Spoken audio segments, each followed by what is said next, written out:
Hello, my friends! Get ready for an exciting new story filled with mystery, magic, and unexpected twists. It's about a young man who wakes up one day to find himself in another world, inside the body of a small child blessed with incredible magical powers. What adventures await him in this strange new life? Let's find out together. Well was an ugly, useless, poor child who accidentally awakened the galactic god's powers to erase the existence of humanity, but kept hiding his abilities to appear ordinary. His family were the brokest Andrew Tate warned you about, as his only meals were a piece of bread with rotten soup. And although their entertainment was counting the stains on their disgusting walls, he was glad that he finally had a family, because in his previous life, he never had anyone to come home to. And even though he was able to cook any meal he wanted, the loneliness kept eating away at him until he choked on his meat and died from the depression. So when all his brothers abandoned him for being the ugliest piece of, he spent the rest of his life reading the ancient texts until he found a mysterious ball that could measure his magical aptitude. But when he decided to try using his powers, the orb glowed with a shimmering light, and a man sensed his magical energy from the enchanted forests. However, Will began searching through the library for a guidebook. But when his disgusting father appeared, he told him to stop being useless and collect firewood from the forests. So when he arrived, he tried channeling his inner mana to release his ultimate ability. With his attempts having flopped harder than his pathetic face, the man appeared before his eyes. But when he realized Well was afraid, he threw his stick away, introducing himself as a magician.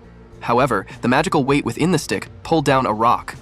But when they stared down from the cliff, they realized it fell on top of a boar. Just as it noticed them, the beast began charging up the mountain. But as Well tried running away, the man told him to picture his wind magic and to circulate the mana through his body. So just before he was crushed, Well released a burst of monk. But as the boar shrugged it off, the man told Well that he just used his first magical spell. However, when the beast charged again, he propelled a strong wind that sent it flying through the trees, before revealing that his name was Alfred Rainford, and told Well that he would turn him into the greatest magician of their continent. The next day, Well realized they were having cream for breakfast. But when he wondered if this was a post-meal, his mother said they had nothing else to eat. So after he returned to the forest, Well realized it was starting to feel more like home, but noticed Alfred's magical pouch. When Alfred began saying that he wanted to pass his magic on to him, he activated his mana and manipulated the wind to levitate the stick before revealing that he was going to make Well his disciple, but warned him to keep it a secret, as his powers would spark a succession war with his brothers, though he took Well's hands. But as he noticed they were cold as ice, Alfred told him to imagine mana circulating through their bodies. As he began to picture it, their combined mana released a colorful energy around them. So Alfred told him that he was special because even though he was ugly, he would surpass his magical abilities. Meanwhile at the house, Richard found the crystal ball. But when the disgusting loser Kurt wondered what was wrong, Richard explained that the ball was moved as he remembered Well have been in the library. He wondered if the ugly kid was hoping to have aptitude for magic, but they began laughing at how useless he was. All the while, Well was starting to grasp fire magic. But when Alfred wondered how he was able to learn it within a few days, Well noticed his basket, revealing that it contained mountain vegetables. Alfred told him that he could take it to his family and said it would help him avoid suspicion. That night, at his home, his family was excited to eat some veggies instead of the veer they're used to choking down. But Kurt realized Well was going to be a threat. The next day, while Alfred was teaching Well to use advanced wind magic, he told him to sense the vibrations in the air around him. But when the nuisance sensed a bird, he threw down a rock. Drawing in his mana, Well released it into the air, manipulating the wind to propel the rock until it knocked down the bird. The only way he learned how to master control of his magic was by spending hours practicing, while playing the sponsor of today's video, Silver and Blood Requiem, the greatest Gothic-themed strategy RPG game ever made. Because with its polished anime art style visuals, you would delve into the eternal struggle of life versus death, carving your own legend into a world teetering on the edge of chaos. On the continent of Mixus, there are 3 distinct bloodline powers: Black Blood, Silver Blood, and Red Blood. Each bloodline is represented by a different faction: the Moon-blessed vampires, led by the protagonist Noah, the Tempest Church, Guardians of Time and Order, and ordinary humans who carry the red blood. As the protagonist sets out on a journey to find the Mountain Blessed, they begin to uncover hidden calamities and the mysterious way to awaken their true potential, the Covenant. Its gripping storyline is filled with the most unexpected twists and turns I've ever experienced, especially as I played through dark forests, abandoned castles, and felt the eerie qualities of Gothic fiction like the legends of Dracula. With over 50 mysterious characters across 4 factions, you can strengthen their blood power through equipment, skills, and spirit siphon to forge your own unique Moonblessed lineup with some of the best voiceovers and music compositions ever made. On launch day, there will be plenty of in-game events and generous resource giveaways, so pulling 2 SSR characters is basically guaranteed, and you can even get 2 more SSRs from pre-registration rewards and community events. Like me, you will be blown away by the strategic gameplay and stunning graphics in this beautifully rendered 2D world. So what are you waiting for? Click the link in my description or scan the QR code to download Silver and Blood Requiem, and you'll become a badass protagonist that isn't an ugly, worthless failure in 2 lifetimes like Wells' disgusting face. Damn. A few minutes later, they began eating grilled meat, but as Alfred warned him to never go deep inside the forest, he said it was filled with monsters that could end his life. However, when remembered that Kurt had been spying on him, he began wondering how he could get him off his tail. But Alfred told him that the loser must have discovered he could use magic. With Wells starting to freak out, Alfred wondered if he was willing to become the next lord. But Well told him that he couldn't stand Kurt's ugly face. However, when he revealed that he wasn't sure what to do with his worthless life, Alfred suggested he become an adventurer and said the whole world was waiting for him. At that moment, darkness began consuming his body, but he managed to hold himself together, hoping to finish what he had started. That night, after Well told his family that he wanted to become an adventurer, he explained that he wished to enroll at the academy after he turned 12. But even though the ugly bastard was happy to hear this, Richard told him that they were too broke to afford it. However, the following day, Alfred told him that he could work as an adventurer in Brightburg, explaining that children were hired as adventurers by merchant guilds, but said he needed to master traveling magic. Wanting to show off, Alfred activated his mana and took off towards the skies, rising high until he was beyond the clouds, and told Well that this was the world awaiting him. However, that night, the darkness returned to consume him, and Alfred realized he ran out of time. So a few days later, he told Well that their training was coming to an end, but as Well wondered why it was so sudden, seeing as he only started practicing flight magic. Alfred told him to practice on his own. At night, while having dinner, Richard began saying that a whispering dead was spotted in the woods, an undead that retained its cognitive powers but was always cold as ice, with skin pale as a corpse. At that moment, well-eyed Alfred perfectly matched the description. But Richard continued by saying that the undead would eventually become a zombie that feasts on people, as these words scared the heck out of him. Well headed into the forest but lost control as he crashed down. However, Alfred appeared before his eyes, wondering why he came, but Well began saying that a monster was inside the forest and asked him to run to his home. With his attempt being as useless as his face, Alfred decided to confess that he was the Whispering Dead, and even though Well wouldn't accept that as the truth, Alfred told him that it happened 5 years ago. The Duke's son had contracted a deadly illness, forcing them to invade the Enchanted Forest for a cure. But when their army was outnumbered by monsters, even he was overwhelmed after running out of mana. However, he managed to live on because he had a strong desire to pass on his knowledge to a disciple. So he told Well that he was happy when he sensed his presence. Wanting to give him a final test, Alfred asked that he purge him and said he would teach him holy magic. This holy magic was the only spell that could purge a whispering dead. So as he showed him the darkness that was consuming his body, he explained that he couldn't continue to preserve himself. Before he would become a zombie, he told to replicate his life force using mana. But as he began releasing his magical powers, the darkness overwhelmed Alfred. However, he told to increase his essence, but when he was afraid of erasing his master's existence, Alfred told him to remember everything he'd learned. As the memories flashed through their minds, Alfred asked him to put him out of his misery, so as Well decided on what to do. He thanked his master for everything. I hope you know you're there, with his master's final words instructing him to do his best and do it smartly. Well thought he knew just what to do. So a few years later, he began heading to the capital, and as he waved his family goodbye, he knew he was about to start a new life and change his world forever. After he arrived at the academy, the students started introducing themselves, but Well wondered how he would cope after being in solitude all his life. Having never communicated with anyone his age, he thought all his classmates would outcast him. But as the teacher told him to introduce himself, his happy-go-lucky ass tried putting energy into every single word, and as all the students began staring at him, he realized he was clapped harder than his worthless face. But the teacher decided to explain the curriculum for the scholarship class. After Well received a party registration form, the teacher announced that they would begin training in parties from next month, but told them to decide on who will be joining up with them. Just as Well heard these words, he realized he needed to find a group, but knew no one would want his pathetic acts. Later at the cafeteria, Well realized that the other students were staying away from him, but Lena and Louise were secretly watching him. They had heard that his magic power was already on par with top-class adventurers, and a boy told them that even the magic instructor couldn't figure out anything to teach him. However, he thought they would be set for life if they could form a party with him, since they could remain together even after leaving the academy. At the same time, the other students began eyeing Well, so the boy proposed forming a group with him. He thought Well was appraising them and trying to decide if they were worthy of him. And just as the brain-deaded chicks believed his words, he managed to persuade them to join his group. After they agreed, the boy introduced himself as Erwin, but Well was still trying to muster courage. As an ugly kid tried to shoot his shot at Louise and Lena, he told them that even though he looked small, his axe was big enough for both of them. However, he was convinced that his group would win Well over and recognize them as the Axe Trio. but Well wondered why everyone was having fun without him. A few days later, while the students were exchanging their game for cash at the guild, Lena, Louise, and Erwin were proud of their catch. However, when Well arrived, he extracted several beasts from his magic bag, and as the blue-hailed wannabe ninja realized they were hopeless at impressing Well, he announced that he was giving up, as he thought Well was living in a whole different world. At the same time, the others decided to leave. So when Well tried suggesting they all grab something to eat, he realized the place was empty. The following day, Erwin, Louise, and Lena headed deep into the forest in search of game, but as Lena began sensing the presence of beasts, large wolves appeared from the bushes. Immediately, they readied their weapons, but Well was scouting the forest from a cliff and soon realized they were in danger. Realizing they were his useless classmates, Well thought this was his chance to make them his friends. So, as he activated his flying spell, he took off towards the forest. Meanwhile, Lena and the others were fending off the wolves. But as they realized they were outnumbered, Erwin saved Louise from an attack but injured his shoulder protecting her. Just as the wolves attacked at the same time, Well summoned large rocks to repel them, and they saw him floating mid-air. After they returned to the academy, they apologized for being a nuisance, and Erwin revealed that they were trying to get him to recognize them. As Louise concluded that they were definitely not in his league, she told him that they were giving up on forming a party with him. But Lena wished she could see his sword even once.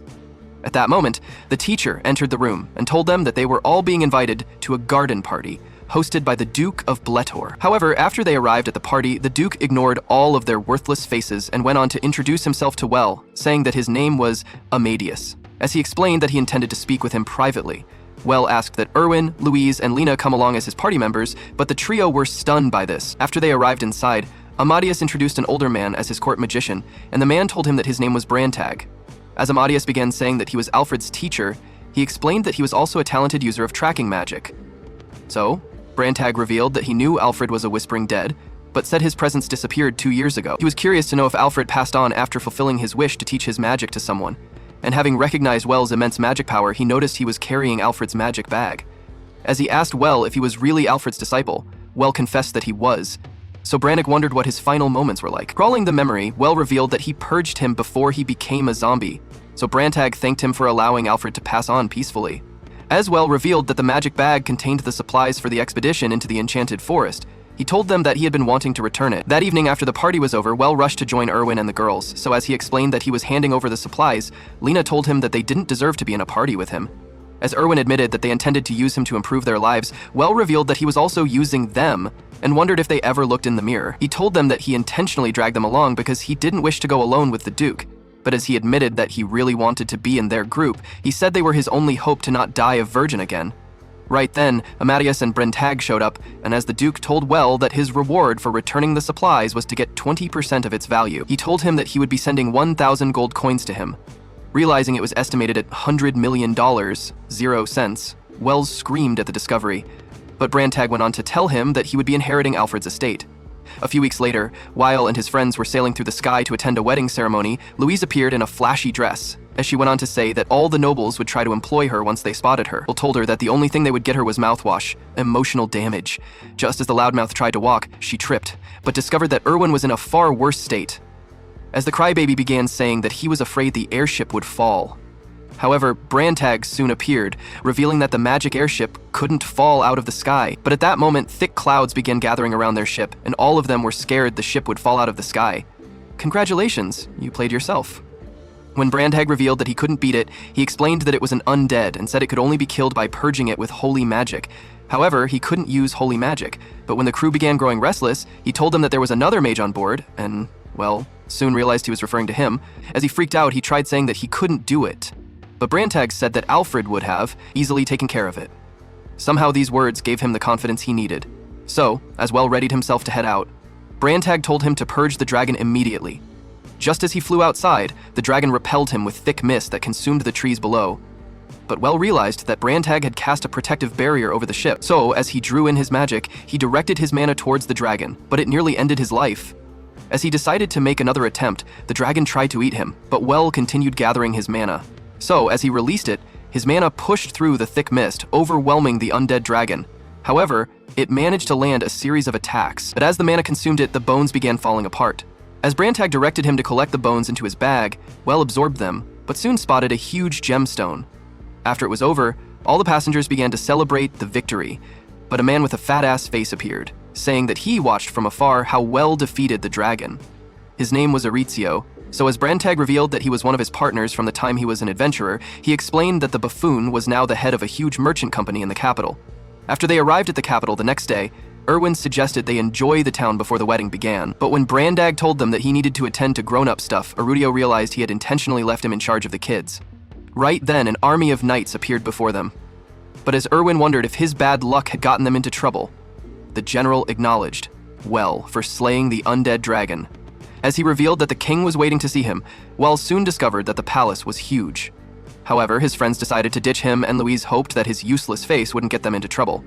Inside the palace, a man welcomed him as the slayer of the ancient dragon, but after he paid his respects, the king granted him the 6th rank of baronet. So Well recited a pledge he had previously memorized.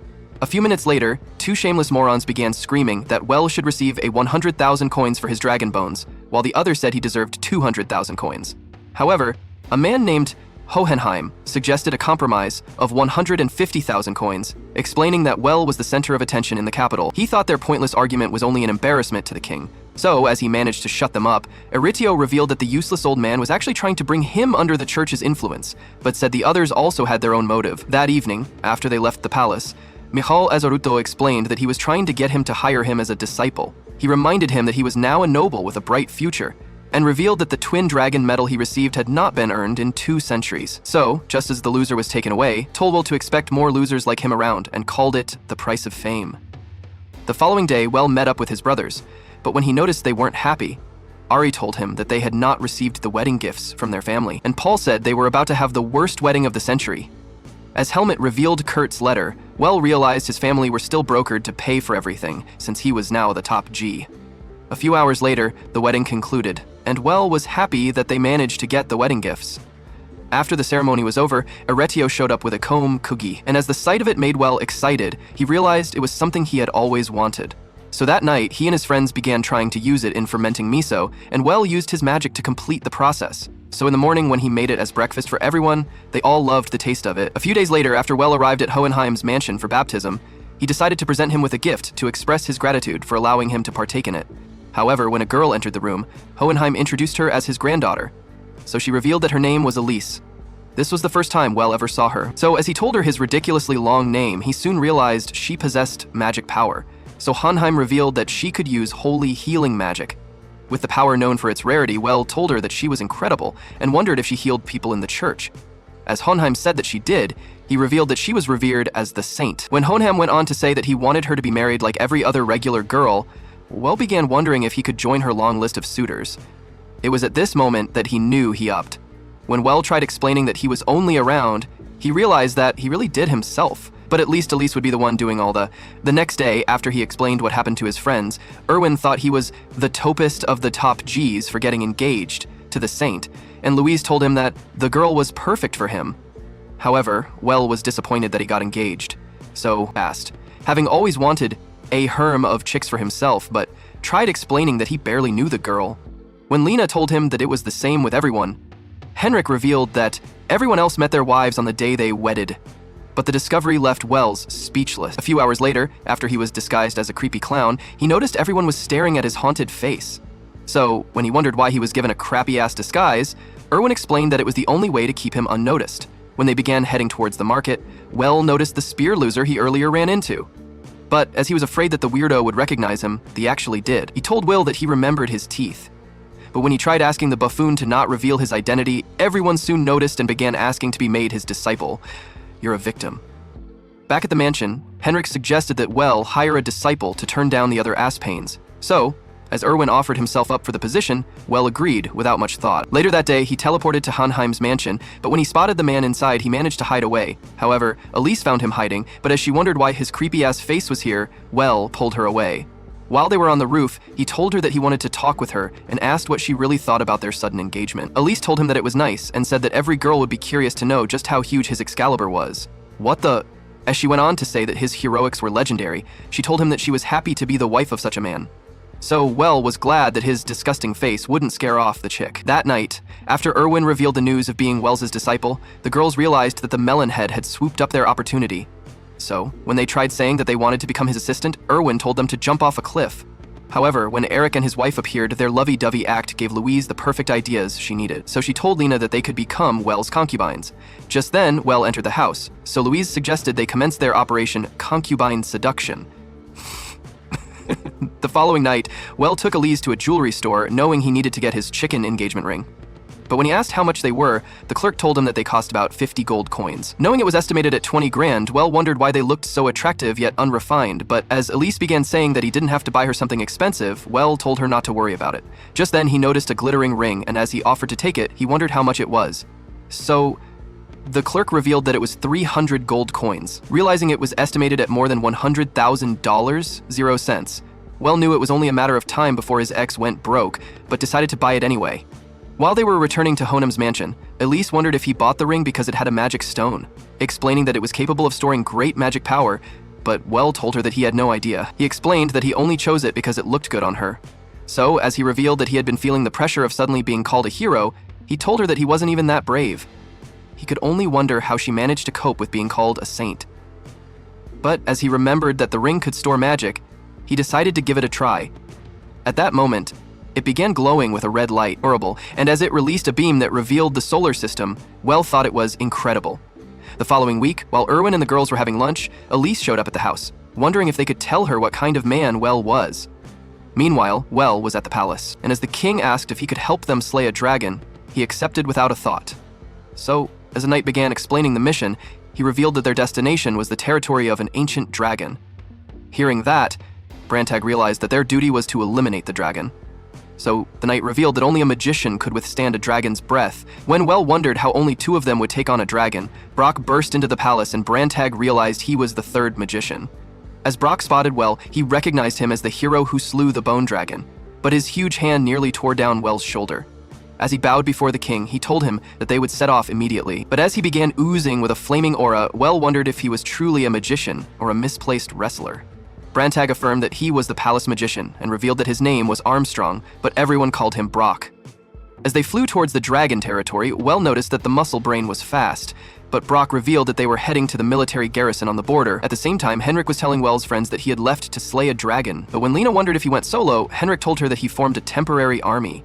Right then, they started hearing a loser's voice from outside the gates, and as they discovered it was the same spear buffoon, Louise wondered if they would be a part of Well's army. Henrik said that they would, and revealed that Erwin would be temporarily in charge of them until Well returned.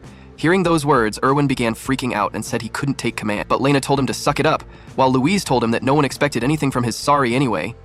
Damn. However, by the following day, Erwin managed to lead them into battle. But while the sun was still coming up, Brantag, Well, and Brock arrived at the dragon's den. So, as Brock screamed for the battle to begin, the dragon emerged outside. Its roar made Well scream in fear, but Brock began casting magic armor spells, boosting his strength with full armor. Just as he launched towards the dragon, he managed to knock it on the head, so as Well realized his spell converted magic power into physical object. Brantag explained that its defensive strength was greater than a magic barrier. So, as Brock flung the dragon into the ground, Well began gathering his mana. But Brantag told him that Brock would soon run out of magic power. However, he managed to fling the dragon again, and as he told Well to end it, he released his mana and overwhelmed the beast. After it was killed, Brantag told Well to collect its body so as he absorbed it into his magic bag. Brantag told him that he could make a fortune selling the dragon's parts. However, when began thinking it was over, Brock told him that the battle was only just beginning. But when Well wondered if their next enemies were weaker, Brantag told him that they had the numbers advantage. Outside the battle zone, Elise and other nurses were treating injured soldiers, but as they were running out of magic, Elise decided to help out. However, more wounded soldiers continued to appear, and as they revealed that the front line was chaotic, they admitted that they were only holding out because of the mages. By the next day, the tents were filled up with more wounded soldiers, but as Elise was beginning to run out of magic, she decided to use the magic stored inside her ring. By the time it was dark, she was completely exhausted. But when a nameless loser found her, he told her that she was lucky to get engaged to Well. When Elise wondered if he was safe, he told her that he was, and revealed that Well was fighting on the front line, calling him a true hero. As more days passed, Elise was totally drained, and even her ring soon ran out of magic. But she asked for medical tools to continue treating the soldier. Just then, a knight announced that the troops were returning from the front line, and revealed that they won. But as another appeared, saying that Well was injured and needed treatment, Elise began rushing to find him. However, she discovered that he was perfectly fine, and as she was relieved to see him, her exhaustion made her pass out. When she woke up a few hours later, Well told her that he heard stories about her on the front line, and as he said that, all the soldiers admired her as the saint. He told her that he couldn't wait to be baptized in her juice. What do you mean by that?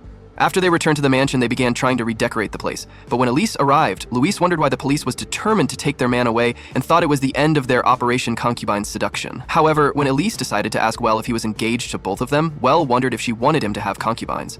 When she told him that it was perfectly normal, Louise and Lena realized their opportunity and announced their intention to marry him. So as Well agreed, he knew deep down that he was. This is how the first part of Will's story ends. Stay tuned for the final part coming very soon on my channel. But don't forget to subscribe and turn on the notification bell so you won't miss anything new.